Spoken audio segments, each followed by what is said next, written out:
Assalamualaikum warahmatullahi wabarakatuh. Alhamdulillahillazi arsala rasulahu bil huda wa dinil haqq liyuzhirahu 'ala ad-din kullih wa kafa billahi syahida. Saudara Presiden dan pimpinan ABIM dan rakan-rakan yang turut hadir, sekali lagi saya memanjatkan rasa syukur kepada Allah Ta'ala dan mengucapkan setinggi-tinggi penghargaan dan tahniah atas keupayaan dan ikhtiar ABIM untuk terus bergelumang dalam kegiatan yang kadang-kadang lunak, kadang-kadang sukar, tetapi tetap dengan satu kekuatan dan kesungguhan untuk membawa perubahan dalam masyarakat kita. Tema yang dipilih ini menarik kerana ia membicarakan soal kemajemukan dan tamadun. Dan ABIM sebenarnya di antara gerakan Islam bukan saja di negara kita tapi di dunia yang saya tahu yang mendepani soal ini. Kerana sebelum itu wacana mengenai Islam dalam masyarakat bukan Islam ini selalunya hak bukan Islam dalam negara Islam. Tapi ABIM pada ketika itu membicarakan soal Islam dalam masyarakat pelbagai kaum, pelbagai agama, atau disebut masyarakat majmuk, plural society. Jadi saya rasa penerusan kesinambungan perbicaraan ini sangat menarik kerana ini pernah diterokai oleh rakan-rakan dahulu dan sekarang dimantapkan dan diulas dengan lebih bernas dan mendalam oleh pimpinan muda yang cukup wibawa untuk membawa masalah ini ke tengah.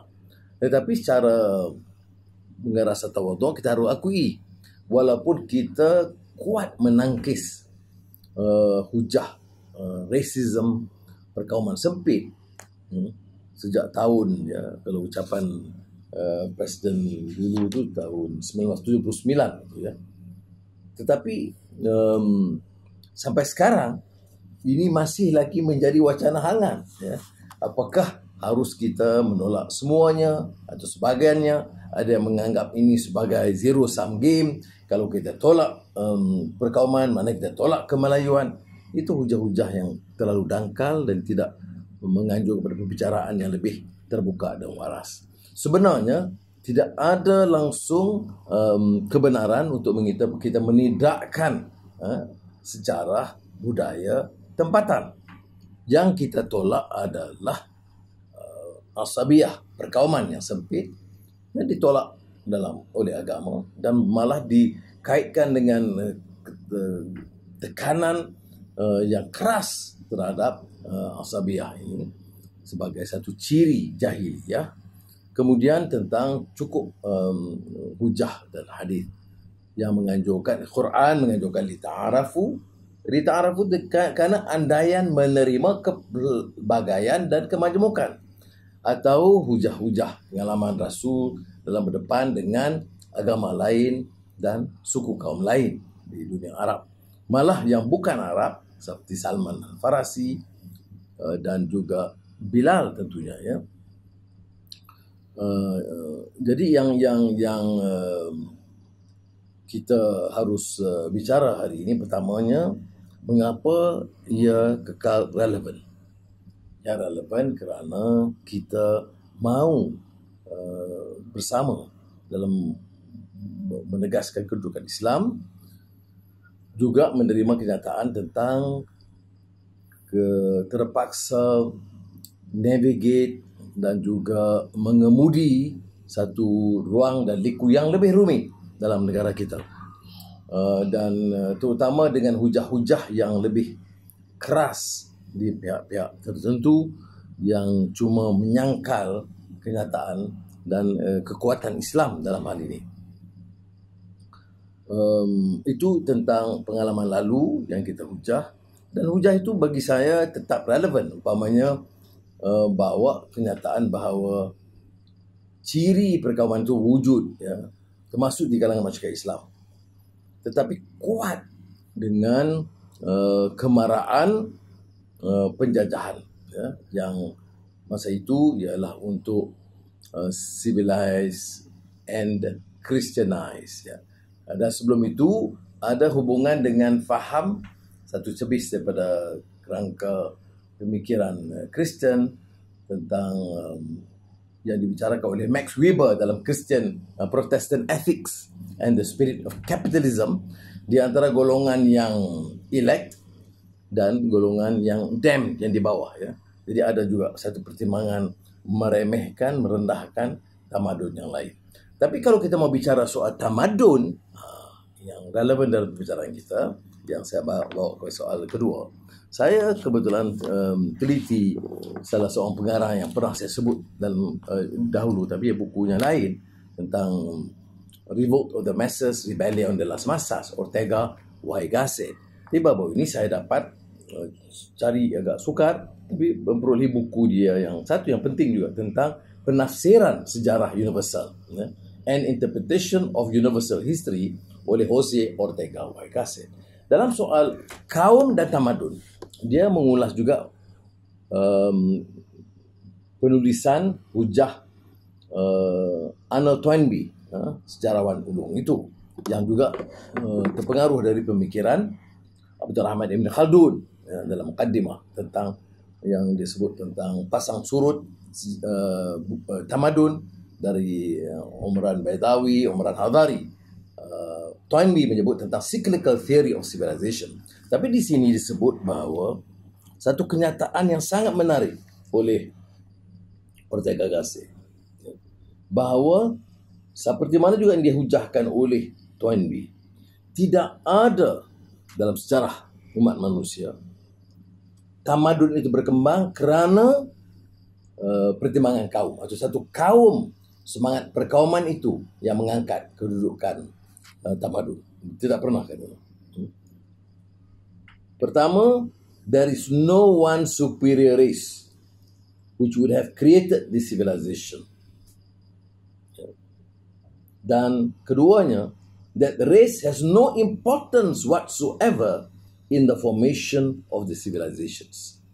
Ini satu hujah yang sangat kuat. Jadi bagi orang yang mau membangkit, mengangkat kedudukan tamadun atau peradaban, ia harus bersandarkan kepada nilai, ya, dan dikaitkan dengan akhlak dan etika.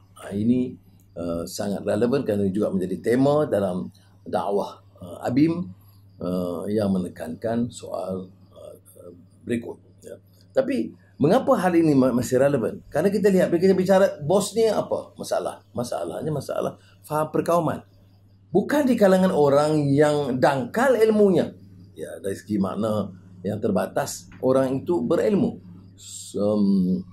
Slobodan Milosevic ini yang menjadi penjenayah perkauman besar Serbia, yang membunuh, pembantaian besar-besaran di Bosnia, itu seorang profesor psikologi yang dianggapnya dihormati, tetapi dia mengingatkan saya tentang apa yang pernah disebut oleh Hawkins, ya, bahawa itu bukan ilmu sebenarnya, itu illusion of knowledge. Ya.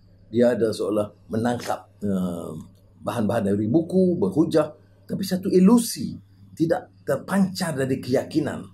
Nah, jauh lagi kalau kita sebagai orang Islam tidak terpancar langsung dari sudut pandangan akhlak. Jadi kalau ini bukan menjadi paksinya, maka ia tidak mungkin berkembang. Sebab itu ada kaitan dengan apa yang kita bicarakan tentang tamadun ini, kalau ia remeh dan sisihkan kepentingan paksi akhlak. Ada dua buku mutakhir yang saya kira cukup relevan, ya, dalam pembicaraan tentang yang disebut tentang kemajemukan, kelainan, perkepelbagaian ini. Pertama oleh Amartya Sen, ya, Identity and Violence, The Illusion of Destiny. Ya. Soal identiti ini penting. Saya bangga dengan kemelayuan saya, dengan bahasa Melayu, dengan budaya saya dan sejarah Melayu. Ya. Tetapi identiti juga, kalau tidak terkawal dengan pertimbangan akhlak, dan prinsip keadilan, maka ia boleh mendorong dan menjurus kepada pembenturan dan keganasan. Sebab itu tajuk bukunya itu Identity and Violence, The Illusion of Destiny. Satu, tadi illusion of knowledge. Ini illusion of destiny. Seolah-olah masa depan kita, kehebatan masa depan ini boleh diangkat oleh kefahaman identiti yang terbatas. Yang kedua oleh sarjana Kwame Appiah. Bukunya berjudul Cosmopolitanism. Ini penting. Dia tekankan tentang ethics. Cosmopolitanism, ethics in a world of strangers. Kerana yang lain itu strangers, tidak kita kenal. Tapi tanpa etika, yang lain jadi musuh, yang lain jadi rendah, yang lain jadi dianggap kelas bawahan. Ini fahaman yang berbicarakan sama ada kaum atau tamadun tanpa sandaran akhlak dan motif semangat keadilan. Sebab itu yang bahagian akhir yang saya tekankan ialah akhirnya dalam hidup ini dengan kepelbagaian, kemanjukan untuk lita'arafu dan sebagainya. Untuk apa? Untuk pastikan kita menjaga nilai kemanusiaan itu, karamah insaniyah, dan keduanya untuk menegakkan keadilan. Kalau sementara saya mau jaga dan saya anggap ini satu tanggungjawab saya, kaum saya, kebajikan mereka, pendidikan mereka, agar mereka tidak kekal dipinggirkan, miskin dan sebagainya, dan diperalatkan sebagai suatu bahan politik atau berhujah untuk mengangkat kelompok-kelompok yang akhirnya tidak membela mereka.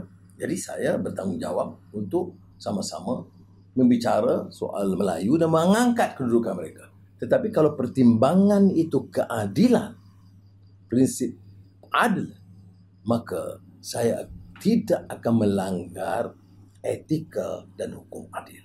Maknanya adil bagi orang Melayu dan tidak diskriminasi dan zalim kepada yang lain.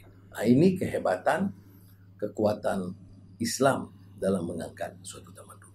Jadi dalam kesempatan ini, kerana pembicara yang besar-besar ada Sidi Fadil dan kawan-kawan yang lain, saya fikir memadai setakat ini, dan saya mohon maaf kerana tidak bersama dengan rakan-rakan dalam sidang kali ini. Ini julung-julung kali saya selalu tidak hadir hanya semasa saya di penjara. Tapi kali ini saya mohon maaf, dan saya doakan kepada Allah SWT mudah-mudahan saudara dapat mencatat kemajuan dan peningkatan yang lebih. Saya ikuti kegiatan Saudara Faisal dan rakan-rakan dalam pimpinan Nabim, dan nampaknya terus mara, bukan saja dalam media sosial tapi dalam soal kebajikan, kegiatan khairat, dan yang penting asasnya soal ideas dan pemikiran. Walaupun nama kita Islam, badan Islam, kegiatan Islam, gerakan Islam, kelainan kita ialah kerana kita sanggup mendapati masalah dan tidak mewakili pandangan yang jumud dan kolot yang kononnya mewakili Islam. Wassalamualaikum warahmatullahi wabarakatuh.